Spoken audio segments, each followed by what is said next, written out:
back to the Feller Wendt podcast called Beyond the Bar. Today, we're going to be digging into the viral world of health, wellness, and what happens when somebody gets injured online and in real life. Joining us, that's me, Thaddeus Wendt, and then also Matt Feller, our two incredible guests. We've got Andrew Ryan and Aaron Jorgensen. Andrew used to be an ER doc, and you're doing what now? So I'm actually a physician assistant. Okay. I was in the ER for over 15 years, and now I'm just doing marketing for our company, and hanging out with cool people like you guys. To us common people, PAs are they're docs. Yeah, right. Yeah, sure. Yeah, I mean, we do everything the ER. You gotta be legit with the title, so I get it. Yeah. And then Aaron, you're a top chiropractor. You see a ton of patients post-injury every day, so we love having you guys here. And I know you guys are partners in the business too. You want to tell us just a little bit about that real quick? Yeah, so what did we start 4 years ago during COVID? We opened in Boise, Idaho area, Northwest Accident Injury Clinic.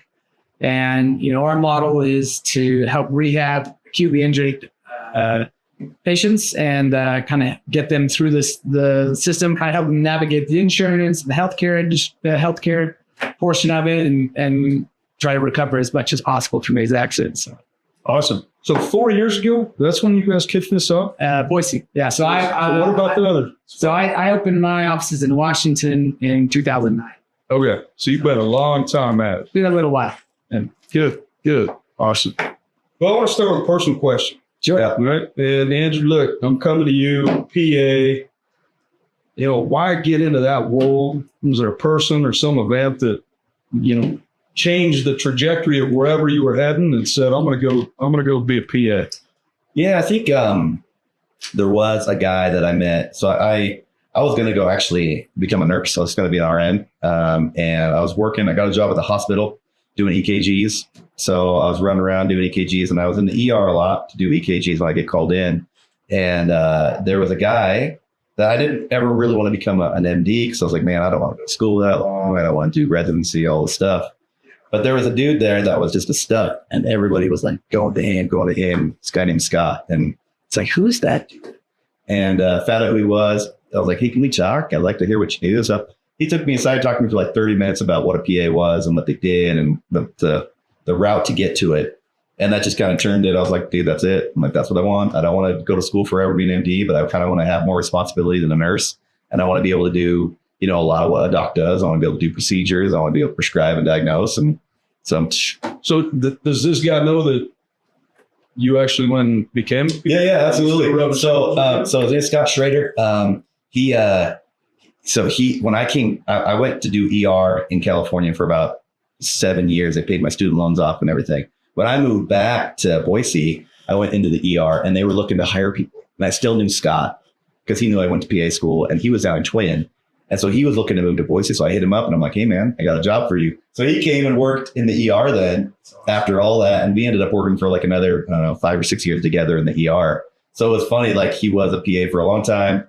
I went to PA school, came back, then I got him a job and we worked together as PAs. Really cool. So it was pretty cool. Yeah. Really cool. Yeah. You owed him anyway. Yeah. I did. Yeah. Return the favor. Yeah, that's right. Hey, real quick before we go to Aaron too. So help our audience understand what really is the difference? I mean, what can a PA do versus what like an ER doc? Yeah. I mean, so it basically comes down to whatever a doc can do, as long as they give you the leeway to do that. They you kind of work under their license. You can do that. Most places will say, okay, if somebody's coming in coding and they need, like to be intubated and stuff, you can technically do that. We can run that. But usually we pass it off to a doc. So there's been plenty of times I've been in the ER where somebody comes in, they code right in front of me. I start the code and I've intubated before, but normally there's an ER doc floating around too, an MD that will come in and then kind of take over the rest of that care. The one thing that is big that we can't do is we can't sign a death certificate. So if somebody dies, we can't call them dead.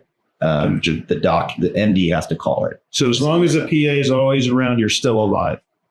Yeah, exactly. You can't die. Yeah. Okay, I love it. Yeah, I'm going to keep that in mind if I still have a mind. Yeah. But PAs can do, like surgeries can't do, right? Right. So as far as the ER goes, the other realm, if you're in surgery, you're going to be retracting and closing and stuff like that. You're not going to be actually doing the surgery.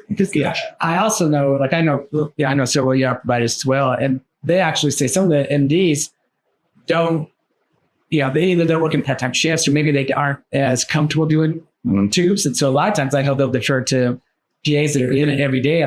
So I mean, do you get to the point? Because I would, right? I mean, I watch TV shows and I could do that. Watch an open heart surgery or something, If you ever standing at a table like, I could probably do that better than you're doing it. I mean, so the funny thing is that when in the ER realm, the PAs do a lot of procedures. We do a lot of suturing. We do a lot of, I don't know, like I guess abscess drainages and things like that. So when a patient comes in and they have a cut on their face or something, they're like, well, I want an MD. Oh, you're like, no, you don't, because they rarely are sutured. I've done 300 this Yeah, exactly. Like you probably prefer to have the PA come in and suture your face rather than the doc. like Frankenstein. Yeah. So it's kind of funny.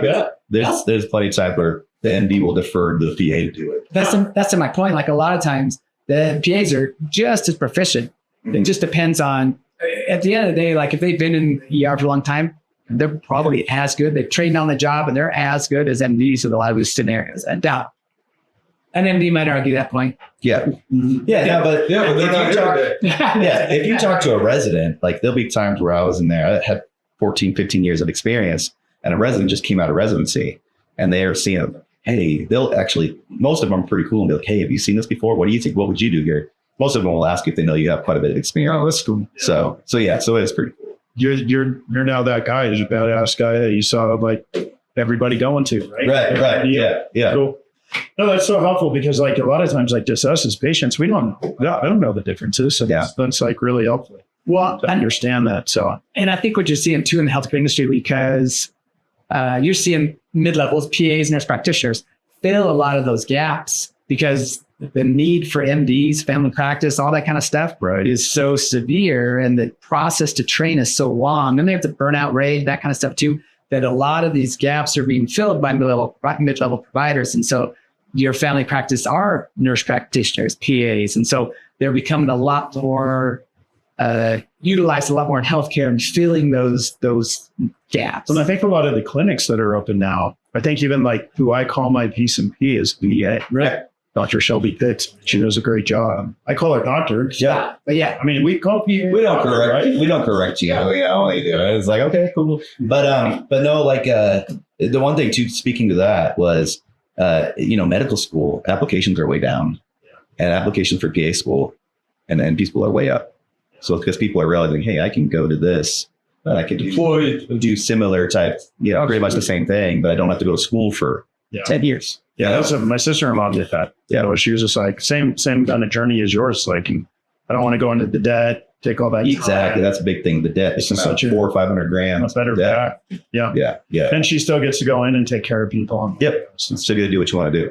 How about you? Aaron, tell us about what was that pivotal moment for you? Well, it's funny because I wish I had some super inspirational moment, but I was listening to his story. Mine's like the opposite. I started off pre-med. And then I was like, I don't know if I want to do that. And then I served a mission in Argentina, came back, and I had a roommate who was like, dude, I'm going to see this chiropractor and blah, blah, blah. It's like the experience. You should do that. And I was like, it appealed to me because I thought I could, a lot of at that time I was listening, my dad was telling me a lot of these family practice docs where managed care was coming in, HMOs and stuff like that. So they were getting pushed into managed care and they're having to see daily quotas. And I was like, say that again. Your old man did what? He was kind of recommending I look at something else. It's like he was talking to his primary care who just got put there's a health care system in California we grew up in called Beaver. He got their private clinic got bought out. So he was now working within managed care and he was having to see like 40 patients a day and just kind of burnt out. And he was pushing him to retire early. And so I kind of thought about that. And I thought,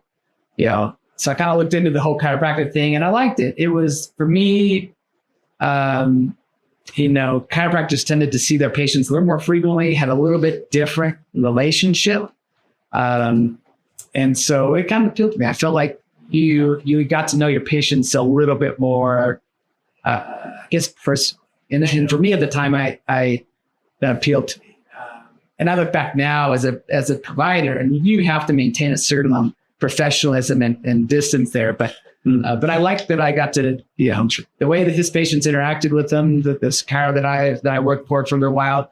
I mean, you could tell they're almost like family. So I feel like that allows patients to open up and maybe share more. I know that as a whole, chiropractic as a profession has a very high satisfaction rate from the patient's perspective.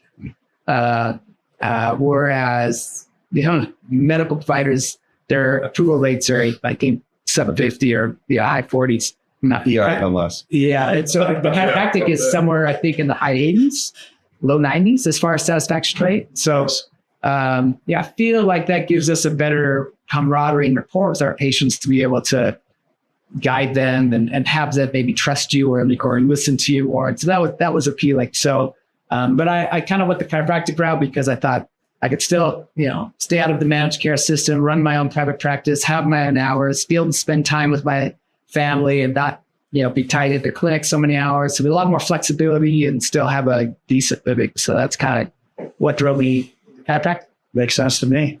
Little did I know. Little did you know. Yeah.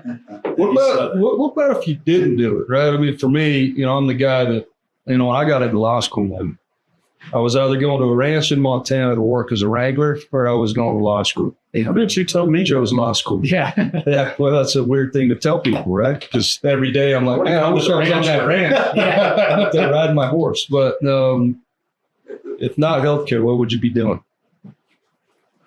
Oh man. Well, before you can sing. Yeah, I mean, I gave it a go. I did do music prior to getting accepted into PA school. And when I got accepted to PA school is when I actually got a small contract with a label to go do an album in Nashville. So I actually did go to Nashville and did an album while I was in PA school. That was with Jelly Roll, right? Yeah, of course. Yeah, no. Just solo? Yeah, just me, just a solo musician, me and a guitar, singer-songwriter stuff. And it was cool. Like I got to meet some really awesome people and do the whole thing. But once I graduated PA school, like I started having some opportunities to maybe go sing and do some things. But I had two little ones and, had to support them at that point. So I had to push off some shows and stuff and just do, medical stuff and pay the bills, So You did meet Eugene Levy. I did meet Eugene Levy. So my favorite story I've ever done. So cool. It was super awesome. So after I got done with PA school, my first album came out. And have you heard of A Prairie Home Companion? Yeah. That radio show? So I got picked up by them to be on the show for 2 days. Wow. So I went there and I performed in I think it was like the Fitzgerald's stadium or whatever venue it was. But it was super cool. Like I held 10,000 people, sang in front of 10,000 people the first night. Then the second night it was live radio. So it still was a full 10,000 people. But then it was live radio that reached 2 million people on the radio. So it's awesome. So after that, I did that show. I had tons of people reaching out to have me perform. Well, one of them was from Sun Valley Lodge, where you were just at, right? Yeah. So the Sun Valley Lodge, they hit me up and said, hey, we want you to do a show. And I was like, heck yeah, I'm not too far away. Let's do it. So picked up my buddy from LA. He played acoustic guitar for me. I played acoustic guitar and sang. And the place was packed out. And it was a small little club in the lodge. And it held maybe 150 people. But it's packed. I mean, people were standing. So it was this is awesome. And then sure enough, after I do an hour and a half set, Eugene Levy and his wife and his brother are in the front seat, at a table. And they come up to me afterwards. I'm like, come have a beer with me. I'm like, heck yes, I will. And so I sat down with Eugene Levy, had a beer, talked for him 30 minutes. Actually, he did a little clip for me even, with just me and him talking. He's like, check out Andrew Ryan. He's awesome. Da, da, da, da. And so I threw that on YouTube and stuff. That's he who wrote what's the comedy that's Schitt's Creek? Yep. Schitt's Creek and his son is involved. But he's just such a cool dude, just down to earth, super nice guy. So that's my favorite show. It's one of the small shows I did, but it was just felt like you were awesome. A rock star. Dude, it was awesome. Yeah, it was so great. So well, and you were just telling us before we started the show, two of your songs got picked up. So tell our audience. Yeah. So I have a couple. Well, I've done a few albums, but Young and the Restless picked up a couple of my songs in the background. And so they're from one of my older albums. It just happened to. What's the album? They want to go? Gosh, so the song's called "Advice on a Fool," and the album's called "Stand." Okay. Yeah. Then what would do you have a particular genre of music? Yeah, I mean, I'm kind of jazz pop. Okay. Kind of got a little kind of a You don't jazz. cut out a whole lot. Jazz pop. No, yeah, it's kind of jazz poppy. That's cool. Yeah. So Okay. Sounds pretty sweet. Right on. I don't even know what that is. yeah, I mean, it's kind of Jason Mrazzi kind of style a little bit. So yeah. Aaron, how about you? Like if you weren't doing Well, you've been chiropractic business running, because you didn't share that. You're like, you're not doing as much chiropractic right now. You're doing more, even though you gave me an adjustment twice on the golf course, which was amazing. Wish I had video of that. That was super cool. I thought we were going to do that today. That's why I came. You can do it right in front of everybody. We thought about that. Like, let's go ahead and give me an adjustment. Well, I have to put the disclaimer that a full exam was performed. The doctor. That's what I was saying. Yeah, right. No, but so if you're not in again, so you're running all these businesses. Tell us what you do. If you hadn't gone into medicine, what would you do? Where would you be? Yeah, so I was pre-med, but you're going to laugh, but I thought when I kind of went down the chiropractic route, I thought, if this doesn't work out, I'm actually going to be an attorney. Really? I did. All right. I just can see that. Thought with the healthcare background, Yeah. and then being able to do the legal side. Have you ever had an opportunity to do the attorney stuff, like any forensic work or? No. I did all the Croft seminars, and he gets into accident construction, that kind of stuff. But I've never actually been. I'd like to put you up, man. I think you'd be good on a stamp. And so true. Well, I did after talking with Croft. I was looking at becoming an accident reconstructionist and kind of stuff. Thought, oh, that might be interesting. And I thought, man, that's not work. I mean, and then but yeah. So I did want to ask this because I think it'd be cool, interesting for me, for our viewers. But my son and I were talking about this. We're going to golf with him later on. But how do you you're a PA? You're like sitting there. You got like somebody's coding. Like how with you like the first time you have to like get in somebody's body? Like how's that? Walk us through that. Like were you freaked out? It's an experience. Yeah. No, absolutely. So you do we have to be ACLS certified. So advanced cardiac life support. Okay. So you get certified. And so they take you through fake scenarios, right? And so you run codes in those fake scenarios, but nothing prepares you for when it actually happens, But luckily you have to stay up to date with that. So it's pretty fresh in your mind when something like that does happen. So you do kind of follow this algorithm, And so you just kind of all right, let's go, And so you just start ordering people to do certain things and you just get it going, How about this first time you're going to do stitches? I mean, so let me ask you They're this. shaking like this. Does the patient know that you're the first? Yeah, usually. They're the guinea pig. Yeah. Usually how it works is, so I've seen it from both sides. I've been the student and I've been a preceptor where I've had students come in. And most preceptors are going to be okay, it's going to be somebody old that doesn't care about a scar. It's going to be on an arm or a leg. It's not going to be on the face. So I would never have a student first time go in there on a fix, or ever really even suture a kid, because first time you want to be pretty smooth and you want to be pretty quick. But yeah, the first time when you're doing it, oh my gosh, you're just shaking. But I had a really great first time I ever did it. I had this lady that had been a PA forever, one of the first PAs. I can't remember, it was the 1950s or whatever when PA eventually first started, but she'd done it from forever. And so she was this is my routine. This is how I do it. And so she did one for me and she's like, now your turn. So then I would do it. So it's super cool. She really taught me a really good rhythm and kind of, procedure on how you go through it. Because some people just go in there and they just do it. But if you actually do each stitch the same way, it just makes it easier and you go pretty fast. And so that's how I teach now. I teach exactly how she taught me. When I teach a student, I teach them the same thing. So when you guys were in school and you did it on Pig's Feet. Yeah, we did it on Pig's Feet. Yeah, it's similar. I mean, so because we had minor surgery in chiropractic school too, and so it's but yeah, my son and I were just how do you get like heart surgery? And I'd be yeah, okay, today's my first Probably the truest one. Yeah. Oh, Like, and who's like okay with that? Like, come on in. I'm glad to be yeah, here. they definitely have it. And that's, Not in this section. Yeah, seriously. that's like what residency's for, right? Like, Yeah. that's where they kind of do that. Yeah, but still, I mean, like every doc's got to do it. They've got to have a first, right? Yep. For sure. So brain surgery, heart surgery. I don't know what got us on that, but we're just like, geez, how do you do that? Well, I'm sure that they'll know that you're in there with cardiologist, but then there's probably going to be their preceptor, right? Who's been a cardiologist forever, a cardiothoracic surgeon. And so when they get in there, they're asleep now. So then they're probably like, okay, I want you to do it, Yeah. And so that's probably what happened. But they're there in case anything happens. Well, that stress level, though, man, that's got to be crazy. I think of it like as an attorney, going in and arguing our first motion, like, oh, I'm nervous. Yeah, what's your biggest screw up could be you say something wrong. Yeah. But even a stitch, like on the face, like, man, let's do this. Well, I was in trouble. Yeah, totally. There's your body looking terrible. Yeah.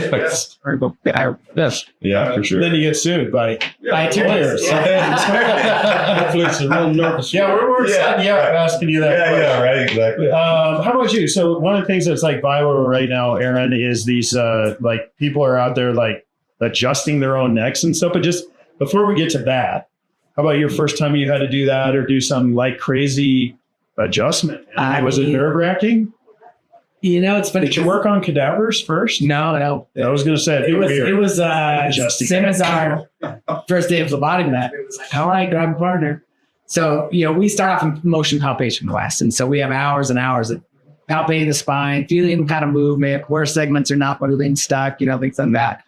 And so, but it's with palpating, they're like, don't adjust. And you're just kind of like, so you kind of like start, you weren't supposed to, but you kind of want to get into that. And so I think the most nerve wracking though is probably when the first time you do it, and neck, right? Neck, you got to find the coupled rotation patterns and you kind of feel. And even in chiropractic school, there are probably only 3 or 4 people I would let adjust me. Yeah, because you're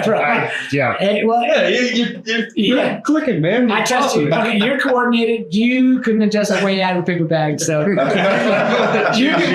can just work on the public for free. You got to work on each other too, right? Right. No, that's where we start. So we start off. So do you have like a whole bunch of jacked up students walking around? Because I'm like 3 out of 10 know how to do it. Well, and thank you to my wife, but she would let my wife was my first patient, so Nice. yeah. So you practice on each other, and we're all Is she still around? still around, still walking, Well, one arm doesn't work. still kicking. So yeah, no, it's it's not as nerve wracking. It's not. There's nobody's gonna die at you. Worst to do is sprain someone's neck. Yeah, very cool. Want to go on the lightning round? Lightning round. All right. We've never done this before. First time. So we're just going to go. He's going to ask you, and just, whoever wants to answer first, then next one goes. Okay. And then we'll pipe in too. Sweet. All right. Coffee or tea? Well, I every coffee, herbal teas, I guess, but I don't really drink that much tea either. Diet Mountain Dew. Bishop's watching. Yeah. He's fine. Good. He's We're fine. good. Definitely coffee. Yeah. Coffee. Man, I thought someone was going to be like a Ted Lasso, like Beer. Like that. tea tastes Dirty like water. Dirty Yeah, water. dirty water. Other scenes. Yeah, that's hilarious. No, it still tastes like Yeah, exactly. I'm a coffee guy. Kind of. Yeah. I wish easy peasy. Most used emoji. And Careful. This is the eggplant for sure. Yeah, no. that's good. It's good. It's either going to be laughing, but I use the eye one, like the eyes, like like big eyes. Like no, the eyes like looking up, like whatever, like one. Yeah. I use that one a lot. Yeah. There's a name for each one of them too. Really? If you hover over them, Oh, really? it's kind of What's interesting. up with? I was like, I didn't know that's what I was saying when I sit down. So eggplant doesn't mean I'm gonna hot dog. So I don't know. Too. I mean, it's probably the laughing with the tears coming out, but I also use the one that's like that one a lot. Gotcha. I'm just thumbs up all the time. Thumbs Yeah, thumbs up a good one. Yeah. Yeah, it's just like, because you can use it wherever. Yeah. Wife sends you text like, I got it. Oh, but I if didn't you- read it. But if you give her a 1 thumbs up, sometimes she thinks you're kind of being like sarcastic or something. It's like, I got to give her 2 or 3 thumbs up so it knows I'm ecstatic about it. You know, like, I'm like, yeah, That's a good you point. know? Gonna have to do that. All right, Aaron, back to you, man. This one's cool. Yeah. And this one matters to me. So your answer really matters. So pay attention. Yeah. Dream vacation destination. Well, I do love Europe. It's tough when you travel all over. Well, I've been traveling all. But what's on my short list of places I want to go? I guess, to be honest, I'd love to go back to Lake Como, Italy. That was amazing. But I'd like to actually spend some time there. It's beautiful, man. It's like 60 small towns. You just take ferry from place to place, and obviously it's Italy, and the food's amazing, and people are pretty nice. Beautiful area. It's pretty nice. Yeah, that was cool. I've heard that. Yeah, I'd like to see it because I've never been. Yeah, let's go. Let's go. Let's go. Andrew, what about you? You coming with us or where? Yeah, I'll go. You know, it always was Ireland because my ancestors from Ireland. I got to go to Ireland, so that was phenomenal, and I'd love to go back. But another dream destination would probably be somewhere kind of warm. So we were kind of talking about I seen pictures of them, Maldives. Maldives. Yeah, I think that'd be kind of cool. Check that out. Heard good things. So if you like diving, that's definitely. I heard that. Do you dive? No, I'd like to. My wife is deathly afraid of the ocean, so she Go get certified. So that's I'd love to dive. perfect vacation. Well, she'll sit on the beach. She loves the beach. She'll sit on the beach in the warm weather with a cocktail or whatever, but she'll let me go out and Yeah, now if his wife watches this, she's going to be pissed at you. yeah. For 2 things. Yeah, two things. Emoji thing and now that. I'm used to it. You're going to hang out with that Aaron guy At again? some point or another, all my friends' wives start to hate me. Now the can't imagine why days. Oh man, I got to tell you, it's hard to say because I don't know what I don't know. Lake Como, I've heard amazing things, but I love Hawaii. So I've been there. Of the places I've been, a dream vacation back to Hawaii. Which I live. So, all of them. That would be the dream vacation. Go ahead and move. Nice. We did that one time. We went to Big Island, and then we went to Maui. We just love Maui. And the whole time we're at the Big Island, I was just like, I just wish we were back on. Really? Maui is, to me, it's not like perfect blend of touristy stuff to do. There's nice beaches, good food. You know what? I was a huge Maui top of my list. Yeah. But when we did a Wahoo, this last summer, and just ended up on the North Shore, then over on that east side, we found so many cool things to do over there. Actually, I could avoid the city, but it was nice that you had that. Nice. Man, I thought it was really cool too. Yeah, Hawaii is cool. Yeah. When I went, I was just like, there's a lot of people. It's busy. We stayed mostly around North Shore, and I was just like, it's not what I'm looking for. Play some golf over there? I haven't in Oahu. I Maui have looks so good. in Maui. Yeah, a couple cases in Maui. And I really like Maui. But I like the Big Island too. My brother lives there. It's the best snorkeling I've ever done. That is, I have a buddy that's really Stupid awesome. because it's newer, volcanic rock, Everything else. you can just drop off. That's the thing with Hawaii. I mean, it's just like, it doesn't matter where you go, because you're kind of like, when you start critiquing it, you're critiquing like awesome. It's Split hairs. Yeah, sure. Split hairs. That's a good way to say it. That's exactly right. Yours? Man, I'm like a do it on vacation, right? I want to go somewhere and so like Daddy's goes to Alaska there a few days on a big fishing rendezvous. But I'd like to go through Alaska, Brooks Range, Glen Alums. What do you have in those? Oh boy, bro. I like to shoot caribou. I like to shoot bears. I like to shoot wolf. You can eat the bear? For our viewers, we eat everything. No, man, I don't eat many things. Yeah. Cool. I just had a buddy. He went up to Canada, but the 21 bears they got. 21? What? What is this? I don't know how many of them went, but yeah, they got limited out. Two guys just shot them all. Yeah. Yeah. There's not a bear problem wherever they went. No, but he was saying too, he's like, I don't need the filthy stuff. It's parasites and ticks in the fur. And it's like, it's filtered. So he didn't need any of it either. It is. So I'm with that. So, man, I haven't been enough places. I know. when I'm on vacation, I like the architecture. I like the scenery and the food. I'm a foodie through and through and stuff. Oh, same. I like to Big food. relax, not think about work. I like to do that too, but I like to mix that up. I like to go harder than be able to sit on the beach for a few days and just great egg. Yeah. Patagonia, man. Yeah, Patagonia would be fun. We need to do it. Yeah, really do.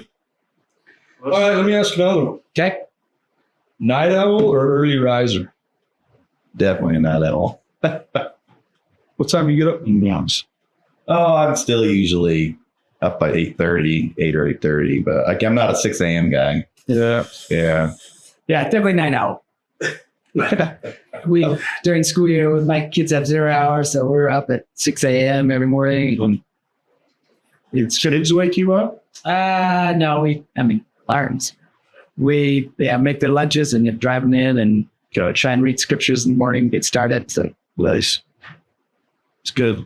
I need to do better about that. I'm a 6 a.m. guy. yeah. The older I get, I can't do the night out. I was trying to hang with you guys the other day, and I was just like, I was done. Now that was. I got to be honest. When I said let's go to dinner tomorrow night, Yeah, that was just like, You were thinking like 4:30. let's go eat a normal dinner. And you sleep. Yeah. Yeah, exactly. Yeah. Shoot, yeah, You guys play hard. boring. Good. Let's see. We talked about. We can skip these ones here because I do want to get down to. If you guys are good, I want to talk about some of the social media stuff and the viral health trends and stuff like that. We told you we were going to talk a little bit about it, but these. I mentioned the chiropractic crack videos. You seen them? See them? Tell us what you think. I mean, what do you want the public to know? You're a professional, so I think, I'm not big on them. I don't think it really should. They're good for clicks, and obviously they're using it to make money, but it's sensationalism, right? That's what social media is. It's what draws in viewers, and most of the models are scantily clad and well endowed, so I don't think it's an accurate representation of what we do. What I always tell people about chiropractic is we often get just kind of pigeonholed into what we do is manipulate. And that's part of what we do. But I always tell people that chiropractic's a profession. It's got a scope of practice. We evaluate, we diagnose, we manage, we refer out, we order imaging, we do manual therapy, we do manipulation, we do exercise and rehab. And I kind of said each one of those things is a tool, and you get the right tool for the right condition, gets the right outcome. And a lot of chiropractors, the profession years ago has evolved tremendously. A lot more research supporting what we do. But manipulation is helpful, but that's kind of what people think that's all you do. And so they show up and expectations are different, but they don't really understand the full magnitude of what we do. We work with extremities, we work with all kinds of stuff. So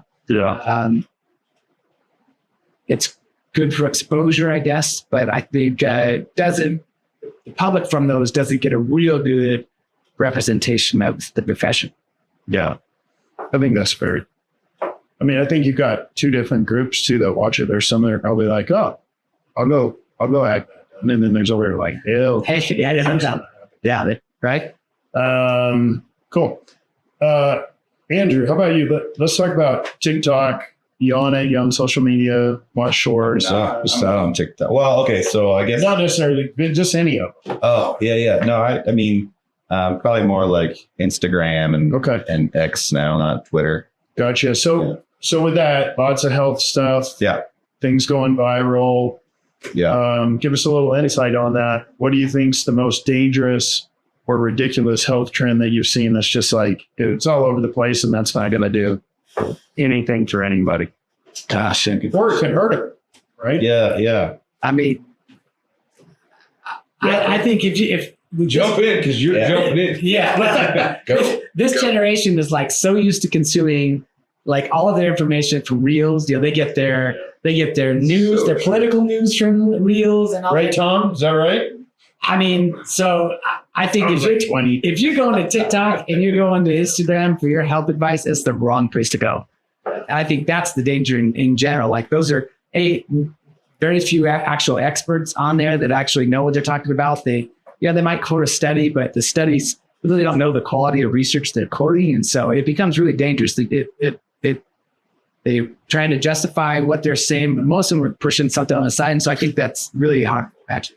Yeah, I mean, they're taking things in context, out of context, and I think the issue that you have is you got like a person that thinks they know something, or they read something and then immediately they think they're an expert at it, and they have hundreds of thousands of followers, and these hundreds of thousands of followers are like, oh yeah, you're right, and then they blast it to everybody, so it just kind of starts to spread that, oh, this is true. But really, that guy that has 100,000 followers, it's just clickbait. Like, he just wants clicks because he's getting paid. You know, the more people that start, reposting it or whatever, they're just making money and just, laughing to the bank. So what do you guys say to we were broke college students back in the day. We're watching this stuff and we're thinking, man, hey, I'm going to follow this. I'm going to go in and talk to a doc, and then I'm going to get hit with a bill for $150, $200. I mean, it's a lot of money for a broke college student. What do you say to those folks when they see this stuff? Like, how do they decide what's good, what's not? When do I really need to go see a doc? Well, I mean, I think some of that comes down to their credibility. I mean, if they are like an MD or a PA or someone that actually has licensing, at least they have that behind them that they're talking about. But even those guys can sometimes, throw out some wild, statements that just because they want to get an audience, they want people to check it out. Like, my wife's the worst, right? She'll be on there and she'll be like, oh my gosh, we got to do this. It's so good for our health. And so she'll send me the stuff, read about it. And I'll be like, no, I mean, like, this is crazy, like this. Like, what journal are they published in? Like, they're like, oh, a published study. It's like some rando, like, give me something from the, New England Journal, something like that. But and I think like some big, you look at remember, everyone knows Dr. Oz, right? Like, he got sued. There are a lot of things and claims, and even, he's an MD, right? So you automatically assume he's an MD and what he's saying is factual or whatever. And no, he came down through, Oprah, right? Yeah. That's kind of like catbox, right? Yeah. And so now he's got this some sort of cult credibility, and then, but I mean, even now, like, you got Gary Brecka, and Gary Brecka's helped, Dana White, he's helped, and he's done a lot of great things. But all of this, you see his content now, and what's behind all of it? He's got products now for everything he said. So he's now personally trying to monetize his movement and his name, and we've got research showing that, these hydrogen tablets are the thing. He was on a podcast with Joe Rogan. He was talking about, we promoted these hydrogen bottles, right? And they were, I just ordered some, right? He got you. He got you. The molecular hydrogen tablets. But he was saying the tablet. He was saying the tablet, but he promoted these bottles and they were expensive. But what he said is that after using them for a while, they retested them and the bottles lost their efficacy, But for a while, he was promoting those. And so all of his followers jumped on these bandwagons. So I just think it's really important I'm listening to you right now and I'm still trying to think to myself, like, how do you navigate all this, right? Yeah. Let me ask you one kind of like zeroed in. So there's a big trend that I'm seeing is to almost go away. Like, they kind of say, don't listen to all the trends. Here's what you should do instead is come get an overall wellness check. We're going to run you through this battery of exams. It's going to cost you $10,000. You're going to do full body MRIs and everything because everybody's body is so unique. And then we're going to put you on a vitamin stack. You're going to get on, all these different supplement stacks and everything. And then we've got you, you have a whole body of care takers. What do you think about that? Like, that's expensive, but is it like, I'm 50 and I just heard about some dude that died at 54. And I'm thinking, do I need to go get this full body scan? What do you think? There's a lot to that, right? Like, yeah. And that's functional medicine, right? Okay.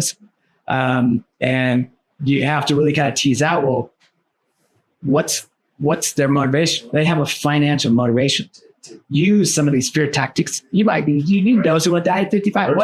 My fear tactic. Everybody does, right? And so they tap into this fear, and you've got to do this now. It goes to, for me, back to a couple of things. Like, where are you at financially? Is the $10,000 going to make or break? Right. So then you go back to, what do you actually need it? So would that be a good prophylactic approach to healthcare? Sure, if you've got the money, right? Mm-hmm. But I think you also have to be careful. Like, what's their incentive? Why are they pushing these things? And then, where is, how it affects you, anyway, I just think it's a very complicated thing. Yeah, it's going to be complex. I mean, what's your family history? Like, did your dad die at 50?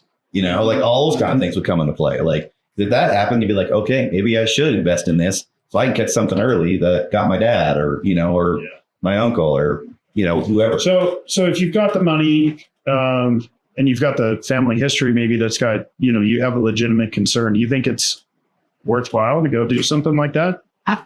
And do you think they can do it? I guess that's the question. Yeah, that'd be my question. So what's going to happen? And this is why they don't promote, like in general, like the guidelines don't promote imaging on everybody, because everybody is unique. You're going to find a bunch of just random weird stuff. And you're going to then incur all these expenses chasing after things that are just normal for you, right? Not necessarily a variant or even dangerous. I think it comes back to, though, like even the hydrogen tablets, it's fine. If you, $30, $40, not going to kill you, not going to send you back. And as long as it's not doing there is really, the only thing you're out is out $40. So that's, to me, it kind of goes back to what are the benefits? What are the risks? And if the risks are really minimal, then who cares? Patients come in and they're all in all kinds of, essential oils and stuff. All I do is they're convinced it works for them. I tried a long time ago, just kind of having conversations with them about the essential oils and the research, lack of research on them and whatever. But if they're convinced it works, knock yourself. So we've seen it a lot in different chiropractic offices where they're selling a bunch of supplements and stuff too. So you don't do that with your clinics and stuff? Well, with us, the only thing I think we sell is creatine, and that's specifically for concussion patients, because there's a lot of good research on creatine increasing ATP production during the metabolic decline after concussion, and so it can help mitigate or minimize some of the cognitive issues that you have after concussion. So in those cases, but it's very specific, right? But to just, I know a local nurse practitioner where we're at, and he told my buddy, he's like, well, you might have a selective serotonin uptake problem. And so here's a $45 something. I was like, well, if that's what you think, wouldn't you test for it? Rather than just, good point. Anyway, so I just think you really have to look at what's their motivation. And so I'm not big on these offices where they run they charge you thousands of dollars to run a bunch of tests, and then they give you a bunch of supplements that you could go get cheaper at Outsko or somewhere else, but they've got the purest kind. I think you just have to be careful for, sensational or claims like that. Yeah. Well, it begs a question for me, gentlemen. How do you choose your provider? All right. You got an injury, you're hurt, you're not feeling right. What are you doing? Because, we all know people in the industry, right? Right. But is that who you choose, or how do you figure out where you're going? Yeah, I mean, I have certain providers that I know personally that I just, being in the business, have worked with, that I just know that they're super smart, and they're not going to lead me astray. So I would probably follow up with some of those guys, people that I just kind of know, and people come to me all the time being like, who should I go to for an orthopedics? Who should I go to? And I forward them on to the people that I think are the best. Yeah, Good. So, but best on personal relationships, or best because you've done the research? Well, I would say, I mean, I haven't researched all the orthopedists in my area, but the ones that I've worked with, there's definitely some that I'd be like, nah, don't go to those guys. But then there's some that I've worked with and that I've seen the outcomes, that I'd be like, yeah, these guys are great. They do a good job. And I don't really go off of, are they just cool guys? I'm going off of how things have turned out, So there's a couple of neurosurgeons that I know that are complete absolute douchebags, but they're great neurosurgeons, and they do a great job. Sometimes that comes with the territory. Surgeons usually, So yeah, I mean, Their interpersonal skills Yeah. are not. Bedside manner is not so great. that's what I was saying. In a perfect world, you'd have a doctor who's competent and good at what they do and has good bedside manner. Yeah, they do exist. Well, to your point, Aaron, I mean, one of the big things for me isn't just caliber of the guy and the work, but I like to be able to feel like I got somebody that cares about me. Right. I got a relationship with this individual, and they want to see me. I'm not just in, Not just a number. Yeah. I mean, that's tough. So it's really tough. So, Well, and I think that's in a perfect world, you could find that. And there are those providers, they are out there. But they're full. You're going to take 3 months to get into them, But at the end of the day, I do tell patients, like, he's a good surgeon. A lot of patients complain about his bedside manner, but he'll do. So, I mean, I think at the end of the day, what you're really looking for, you are looking for outcomes over everything else. But in a perfect world, you can do. Yeah, man. That's awesome. Let's talk about one big ticket item. It's in law, it's in medicine, marijuana. And what I want to do is just talk about, I know it's illegal on the federal level. It's becoming more and more illegal on the state, a lot of states that we deal with. But let's just assume we're in a legal setting, pain management only, marijuana, good or bad. What do you guys think? And coupled with that, good, if you think it's good, what's the best way to take it? Because there's different ways to consume it, right? Yeah. I mean, I've seen it so that there used to be a drug called Marinol that was a prescription that I could write. That was for Was THC, right? Really? Okay. Still, it's not really used that much anymore, but it definitely, there's a place for it in medicine. I mean, it does help with pain. I mean, people do really well there. People that are going through chemo that don't want to eat. Yeah. They'll put them on it, and it does help them eat. And they're just ordering pizza. Cheetos and pizza, man. So I we should have tested before. Yeah. And name all the ways you can say marijuana so we know that you know what you're talking about. Yeah. We should have started. Right. No, I think there's a place in pain medicine. Well, But isn't, and in that place too, I mean, what I've heard, and I'd like to hear Aaron's input on it. What's the alternative, right? I mean, you got oxycodone or THC, right. and good or bad on both sides. Well, I think that's the point where I was going to is like, especially with the movement trend in medicine to move away from narcotics and addictive, medications. Even the research, those types of medications, as far as long-term relief, aren't necessarily great for you. Taxing on the liver too for the body to filter and process it, and so I have talked to patients that. There's still that stigma around it. So they come in and they're like, oh, I've been using marijuana to just cope with the pain. And I was like, I would rather have a patient using THC to manage their pain over, habit forming, Percocet, fentanyl, that kind of stuff, do any day of the week. And so, as far as best form, the Marinol was good because it was a pill, right? Yeah. And so patients didn't feel that stigma. There are still some patients that are hesitant, especially older patients, where there's just that stigma to it. And they don't want to be looked at as like, so they don't want to smoke it most of the time. They don't want the paraphernalia. And so, I mean, edibles, these things are all kinds of concentrations out that it's spent. So I think, especially if you're looking at long-term needs, it's not habit forming. And if it gives them, takes that edge off and gives them the relief, that's far better for the health of the person overall than to be, risky potential addiction and the cycle that comes with that. That's Case in point, my mother-in-law has lung cancer, and she's stage 4, and she got put on this new chemo drug that's an oral pill, and it would make her have horrible body aches. So she got put on Norco. And so she was taking pretty high dose Norco, and she'd be taking 1 or 2 every 4 hours.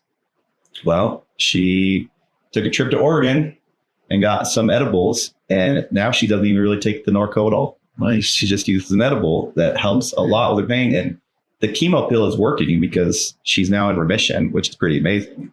But she's not she's not drugged out of her mind. She's still being able to function and take something like that and not have 10, 20 milligrams of, narcotics on board. is the medical community, because you guys rub shoulders with Yeah. surgeons, PAs, MDs, chiros, PTs. I mean, you guys sound like, hey, look, if it's something that's helping for pain, that's a decent alternative for pain. Yeah. I would say Most of your buddies support that. You know, the guys that you're in the medical side. on my side of the ER, 100%. Yeah. I would say the majority. I think the trend is definitely moving that way too. So, Because they can see it. Yeah. You know, they can see people that are on it now that are like doing well, and they don't have to write them Oxy or But I think that trend was the catalyst for the legal trend too, right? Sure. Like, hey, there's like all these people with chronic pain, and we've got to get it so that it's legal because it's better than what the pharmaceutical companies are pumping out to us. Right. And we've seen the destruction that it's caused with, fentanyl and so on and so forth. well, I was talking to my neighbor, and he's a primary care doc, and he was saying that for a while he was doing chronic pain management, and they would do urinalysis to make sure that they were not selling it, right? And he had a patient come in and didn't test positive. And he was, sometimes in my urine it doesn't come out. So he's like, "Well, we'll do blood work." And then the guy just switch flips. And then he's just swearing at him, "I better not find you in the street. I'll kill you." Just they get crazy when they can't get them. And so that's then addiction. And you look at like the hundreds and thousands and millions of people's lives, and it's affecting people who overdose will become addiction. And a lot of the hard street drugs, they transition. They start with narcotic pain meds, and then they move on to harder drugs. And so I think any way we can give away some of that, I think is a good. I will say you're absolutely right in the sales sector. A lot of elderly will come in to the ER trying to get prescriptions for narcotics because their kids are then going off and selling. Really? Yeah. Like I had one lady that was, she was in a wheelchair, so she obviously had pain, and we would do the best we could to control her pain that she said she had, but she would try to get prescription after prescription after prescription of oxycodone or Norco. But then we come to find out her daughter was actually taking it and selling it. How'd you find that out? She got arrested. Yeah, found out that she got arrested. I mean, everyone in the ER knew this person. She came in all the time. I mean, she was a regular, and she was a super sweet little old lady, but she was always in so much pain and needed out of her meds and right? So some people would, she'd get sometimes a doc to write her something, and then she'd take it home and get the bill to her daughter, and they go sell them and get some money. So when I was in Vegas, so Vegas has a huge problem with overdoses, and they have a system where pharmacies now talk, and they can see who's where, because they would bounce around, right? They bounce around pharmacy to pharmacy, different systems. And until they came up with this kind of system where it was all integrated, where they could see, oh, she's been playing the system, right? Well, we had a lady come in, car accident, neck brace, super dirty neck brace, like it's been on for like just one for 2 years straight. Came in and saw our mid-level provider and was asking for, somas and narcotic pain medication. And he didn't give her the narcotics, but wrote her the prescription. And in our office, we had that. So Vegas is hot, right? So we had this reflective one-way film on it. So our whole wall was window. We could see out in the parking lot. They couldn't see it. But when she finished her visit, walked outside right by her car, takes that prescription, puts it up in the air and does like a pirouette in the parking lot, and so you see that kind of stuff, and you just, it was a problem. Yeah, man. But so awesome stuff that we talked about. We're getting short on time. In fact, we have to go golf here in just a little bit. So dang it. I'm not going to complain about that, but to wrap this up, and you guys know we do, Feller Wendt personal injury law firm, handle a lot of car collision cases. You guys have treated a lot of folks that have just been in a car collision, right? What's the number one thing you wish that folks knew to do from a medical kind of standpoint, or just even generally, within 24 hours of being involved in a car collision? What's your advice from a medical perspective? Now, Go flapping. monopolize the time. Sure. They'll do it. I've been doing this quite a while, and I do think that patients too often they need to get checked out. And I think they have this idea that it'll just get better, it'll just go away. But there's a lot of research, that shows how these things can become very chronic if they're not treated. Up to 15 years later, 70% of patients that have had whiplash in a car accident still have neck pain. And so it's important to get checked out. And those are the ones that they still have it because they didn't get treated, right? Even if, I mean, there's no guarantee that you'll get back to 100%. But I mean, if you've got symptoms, just get checked out. Treatment. That's why people have insurance. They feel like, well, I don't want to sue somebody or something like that. And that's not what this is about. It's really just, that's why we have insurance. That's why I carry it, just in case my daughter or myself, I accidentally through my negligence injure somebody. That's why we have that, so they can get treatment and kind of patients or people need to understand that that's the purpose of insurance, and not to try and take somebody for a ride or get something we don't need or don't deserve. It's there to make sure that you're made as whole as possible after that happens. So we get a lot of clients that they'll tell us that I was in the collision. It was 24 hours ago. Maybe it was 8, 10, whatever. Give us a call, and they're not actually feeling like I don't know if I have any symptoms right now. But then the next day, I feel like garbage. Totally. And then we get some witnesses even that will say, oh, especially the defendant driver. I talked to them. They were fine. They said they were totally fine. Like, what's going on there? Are they faking? Or are they lying to us? Or it's adrenaline. It's usually adrenaline. Like, so when they come into the ER and I see somebody that was just in an accident, they'll be sitting there like, I don't have any pain. I feel fine. And you'll do a full exam on them. And sometimes they don't elicit any pain. But then the next day they'll show up because that adrenaline rush is gone. And now everything's tight and everything's hurting. So I always tell them, okay, like there's more than likely you're going to be hurt tomorrow. And you may have new symptoms and you may need more imaging. You may need something, like either follow up with our clinic, or come back and you get more imaging, but that's a very common thing. So you have a couple of things going on. Then you have injured tissue that the inflammatory response is increasing over the first 72 hours. And then you have that adrenaline that's decreasing at the same time, which is kind of like a natural painkiller. And so the combination of those two, is what patients experience when they have that delayed feel. I got in the car because I got hit by an old lady turning left into an intersection a year ago. And it wasn't terrible, $21,000 to my car, but at the time, I was like, oh, I'll be fine. But the next week I woke up and I completely tore the cause, couldn't turn my neck. And that's how I went in and got a little bit of treatment, and I've been good. But those things happen. So with injuries like this, we have a small window about that first 90 days to make the greatest impact as far as healing, scarring, limited range of motion, permanent limitations. It's not to say that we can't help when it becomes more chronic or it's been old, but we can make a much greater impact if we can get patients early.